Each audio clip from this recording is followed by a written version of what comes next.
Well, hello, Kathy. How are you? Hello, Beat. I'm well. How are you? Good. Now, what I'd like to do would be to have a bit of a discussion. I noticed that you have a Facebook group, and it's called a tribute to Ken Wapnick. Now, I'd be just very interested to know what's your thing about Ken Wapnick? I see Ken Wapnick as the only worldly teacher of A Course in Miracles. The only And what? I see him as the only worldly teacher of A Course in Miracles. Yep. And I think he is the definitive teacher of that book. And it's a book that can be easily misunderstood. And so I think that's why Ken was there from the very beginning so that he could clarify it. And I think Ken is right where all of us are, except that Ken had the ability to speak about the course, and in my opinion, he never got tripped up on the broader message, the application of that message, and its place in the world.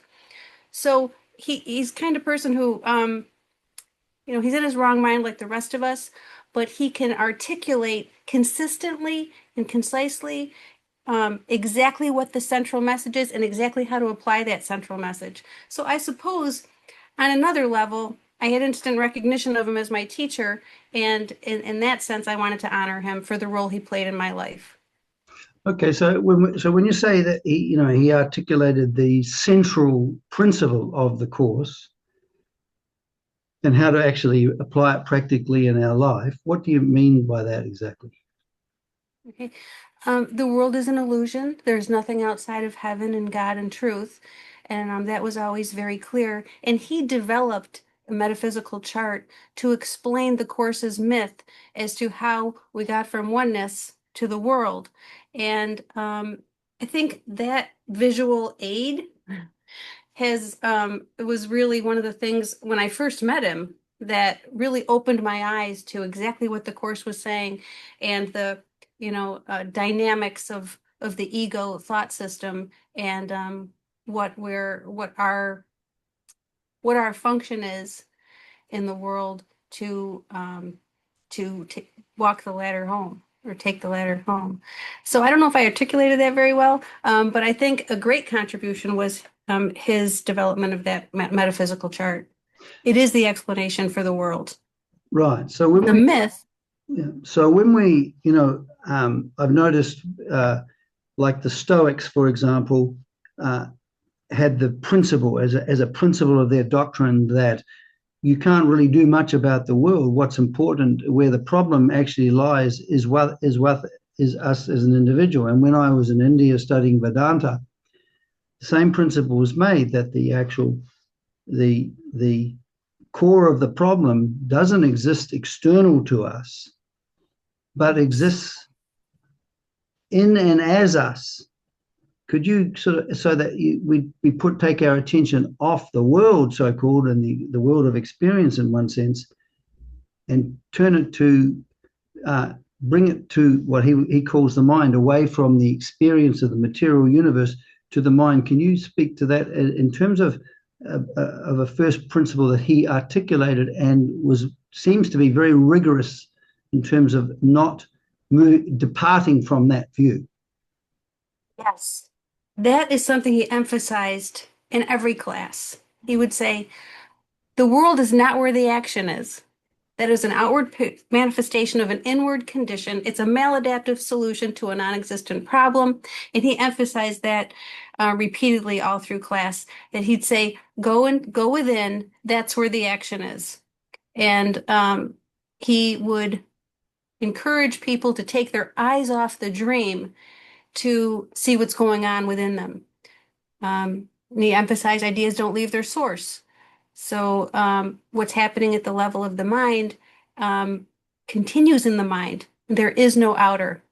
When people would ask questions about what to do about so and so, one of the things he would say is about other people, what other people? To kind of bring you back in and say, look inside, look.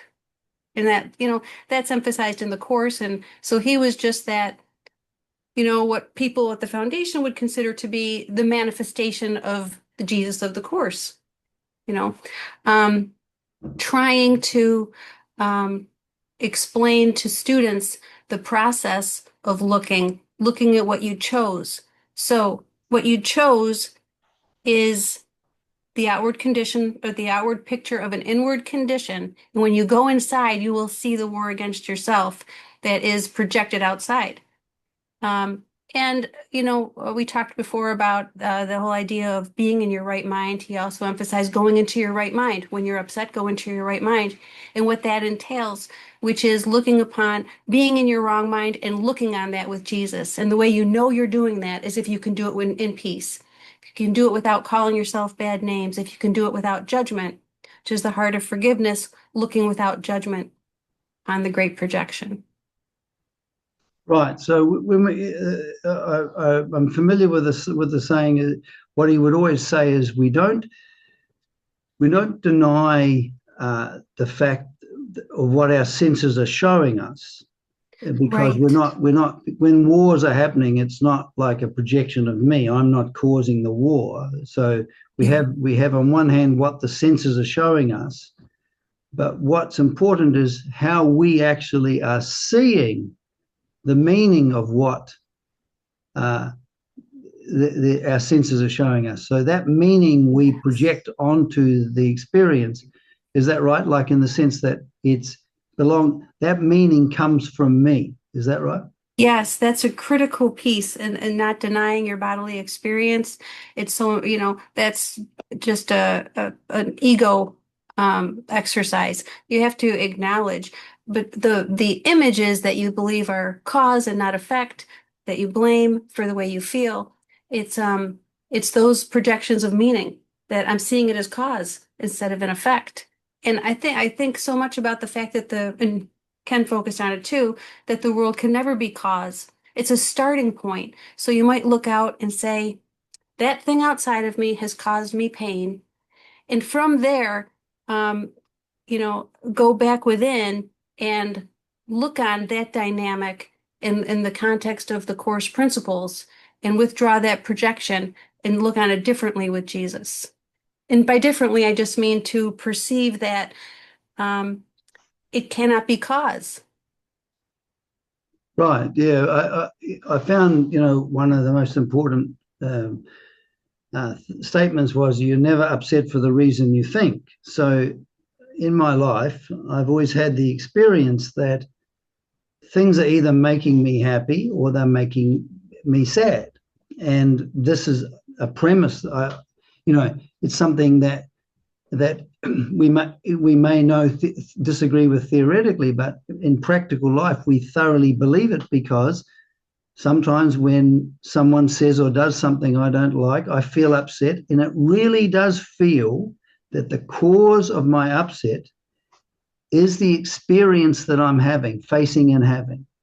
But Yes. but it seems to be that where the course, where the practice of the course begins, is not from that premise, but the fact that premise is entirely wrong. Even when we've got things like cancer, upset, when we're sick, when things are not going well, when we lose money or whatever, it appears it's an extremely convincing experience that the experience that I'm looking at is causing me to be upset. And it seems like Wapnick was incredibly rigorous that the problem doesn't actually exist in the world of appearances, because that's going to continue on. So I'm going to experience old age, sickness, and death. The problem isn't the experience of old age, sickness, and death. It seems to be that the problem is my suffering and my reaction and my upset about the phenomena of me getting old and sick and passing. Would that be true? Yes, we can't change appearances, but we can change the way we look upon them. That's up to us, no matter what appearances deceive the mind that's content to be deceived is one of those quote course quotes he would use. And yes, he would go into detail about what it means to be a body in a world, the same way Jesus does in the Course, and Hmm. say, you know, so what we do is we get upset, then we get rid of somebody. We kill off the thing that upset us, and then something else pops up, and that's how we spend our lives until we die, just kind of getting rid of the things we think, which is in essence killing it off, and never solving the underlying problem because the problem isn't outside of us. The problem is only one problem and one solution. And just how we, a life in this world is built on blaming the things outside of us. Well, And that's what we're taught. That's what we're taught, and we find all of our allies. So over here, we've got all of our allies to, agree with us that there's a culprit outside of me that has harmed me. And like you said, it could be cancer, it could be a person, it could be anything. And until we question that premise, um, it's a series of depressing dreams. yeah, I think that's the difference with him. He doesn't think that God is going to help us with our uh, uh, experiences, but he can Right. help us transform the way we see our experience, and therefore the transformation is with us, not with the world as such. Right. Yeah, he would say nobody wants the God of the Course. Nobody wants to learn the Course. We want a God who's going to count the hairs on our head and who's going to lovingly care for us. And we don't want a God who's going to say, "Who are you?" Because God Right. knows nothing of illusion. Um, and so, into that closed situation, the Course comes to point beyond itself. So Ken would say, Jesus pointed to God and everyone worshiped his finger because we want to keep them rooted in the world. We want help in this world. I don't really want to awaken. I want the better dream. And so we'd go into great detail about how impossible the better dream is. Right. So even though it seems as if the problem is what I'm facing and what I'm struggling with, what I'm thinking about, uh, unless the whole process of the course is not trying to improve the world or my experience of the world by control. See, if I'm upset with someone, I might try and change them so I can feel happy, Right. but I'm engaging in an external effort to deal with a problem that's centered on me. Yes, and we're always going to seem to be doing that. We'll always seem to be trying to improve our situation by changing something outside of us. But Ken would say, just watch yourself doing it. Just watch yourself. That is the practice of the course. Right. So, No, don't try to stop doing it. We don't, you know, right, right.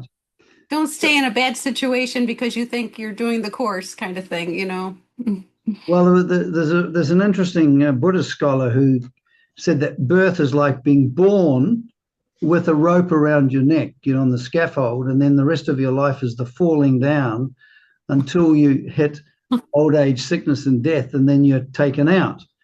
Now, That's a powerful image. yeah, well, the thing is that anything I learn in functional life is not going to solve that problem. Right. You know? No, it won't. And We're hurtling towards oblivion. yeah, Yeah. and you've said before when I've listened to some of your talks that all of our plans for safety, they don't work. They're just not going to work. Can you speak to that? And something Ken taught in the course as well. Safety has no meaning here. The idea of safety, um, the concept of safety would imply that it is absolute somehow. We don't have that in this world, so it really essentially has no meaning because we live in a world. Our experience of the world is we control very little of the world, and in truth, we don't control any of it. We're just identifying with a puppet. So we're puppets here, and Ken talked a lot about that. He's like, God doesn't care about puppets. We're identifying with a puppet and forgetting what we really are. There's no control here. And so bad things seem to happen. That's a line from the course. Bad things seem to happen. And things we seem to have no control over. And so our plans for safety, on some level, we must understand. Um, we can't feel totally protected at any moment in time. We learned that pretty early on with any unexpected events, and surprises. And, I always say we're basically here in this world one event away from being down on our knees. And I think that I don't see as the motivation for the path to God. The motivation would would because see, on another level, we want this, and that's something Ken focused on, is how much we want this. We want to be this thing. We didn't want God, we didn't want love. We wanted to go off and be independent from that. And so it's referenced as insanity, but also this desire. It's a desire we have to perpetuate the dream, to remain asleep, to try to incorporate our path into the dream rather than allowing it to wake us up. So, as horrible as it may seem here, we still don't want to give up our individuality and self. No matter how much pain I'm in, I still think I'm going to cling to my individuality and myself. And that's the better dream, the idea that I can be this thing and have less pain. But being this thing is the pain because it's a denial of truth. And if truth is joy and love in heaven, its opposite is despair and darkness and hate. So when we're looking at the world and we're trying to make our home here, because it's ephemeral and constantly changing, no matter if I take refuge in it to try and solve the dilemma of old age, sickness and death and impermanence and no safety. So if I'm trying to find safety in the realm where there's no safety, it turns out to be a rather futile exercise. Right. And as the Course says, we're really worshiping death. But we can't see it from our perspective. But he he states in the Course, we don't understand that it is our death, the death that we seek. But what we really seek to do is kill off the Son of God within us. And so death has to be real for us so we can stay an innocent victim, blame God, project out our own murderous thought onto God. And the whole thing is insanity, insane. When we can see that it's insane, I think that's a real turning point that everything I did believe in is insane and it does not hold up to scrutiny. And that's what the Course provides, those questions and just taking the blinders off. I've always thought nobody with an ego could write that course, you know. Right. So one of the things I liked about Wapnick is we do have functional life, and functional life requires that we make a living, communicate happily with people, all of that sort of stuff. The course for Wapnick, that was important. We've got to give that it's due. So on one hand, we're not going to say, oh, the whole world is unreal and I'm not going to do anything. The fact is that we have to live our functional life as best we can, but with the recognition that every activity we do in terms of function is not going to bring us home. We're not going to arrive at home in God through any functional activity, which is necessary for our ordinary life, but Yeah.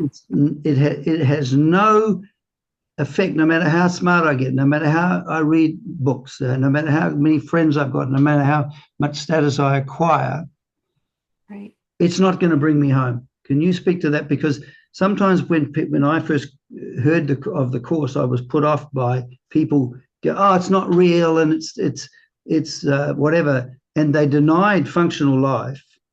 Yeah. But we're not denying functional life, are we? We're just saying No. we have to live our life, but our living of our life is not going to bring us home. Would that be right? Right. Yes. Yes, absolutely. There's no dream that can represent the truth. There's no action here that would be preferable from the perspective of heaven, or Jesus. So we can't go wrong here. And I think that sometimes if the question comes up, what should I do next? The desire to have that answered through the Course or answered through Jesus or the Holy Spirit is a shifting of blame. It's a reflection of what's going on in the mind, the world, and that I want to blame someone else for the choices that I make, and I don't want to wake up So I did hear people at the foundation say, some people would quit their jobs and say the Holy Spirit will pay for my rent, that kind of thing. And Ken was very quick to say, no, that is level confusion. The Holy Spirit's not going to pay your rent. And if you choose to quit your job, quit your job. Just accept that that's what you chose to do. And that's not something that is in line with the truth somehow. Nothing's in line with the truth here. Nothing. The Okay, most so we can say is, oh, maybe next time we talk, we can talk about that thing of level confusion, because I think there's a lot of mess around that, because it seems sometimes that the Course is wacky. It's like dissociated from everyday life and all of that stuff and negates it. But there's tremendous problems with that. But thanks for yeah. clarifying. So we could say that as far as Wapnick is concerned, he's the one that keeps the Course on the straight and narrow of what it's sort of saying. And because Yes. there is a saying in theology, they talk about the soteriological effect of a teaching, which means the salvific effect of the teaching. If the teaching is distorted, that salvific effect is destroyed. Okay. And so Yeah. that's not particularly good. And I think from what you've been saying, when we're talking about Wapnick, he keeps the Course on the straight and narrow, so it will actually have a practical effect of a transformation within ourselves, not a transformation of the world. Would that be right? Yes, that's 100% right. And his clarity was perfect in relation to that. And just real quick about level confusion. There's level one and level two. And you can't try to pull love and truth. Level one is the truth. Level two is illusory. So you can't bring the truth to illusion. You can only bring the illusion to the truth, and then it disappears. And he focused on that a lot. But yes, he was very clear um, in terms of, like you said, keeping students on the straight and narrow, because everything in us is resisting the message, trying to incorporate it into our lives somehow so that it has meaning in the dream. And he recognized that, and he would consistently correct that. And he was, he didn't do it in any kind of judgmental way, just very calmly say, that's not what the Course is saying. That's not what it's saying. And I saw that as one of his primary roles, to not only to say what the Course is saying, but to say what it isn't saying. Okay, well that's good. All right. Well, next time what we'll do is we'll talk about the theme of this level of confusion, so that he used to say to students, just be normal as human beings, not Yeah, just be spiritually normal. wacky. You know what I mean? Right. Spiritually wacky is not good. Okay. Right. Yeah. Well, thank you very much. And I Thank look you. forward to talking to you next time. Me too. Bye Thanks so bye. much. Bye bye.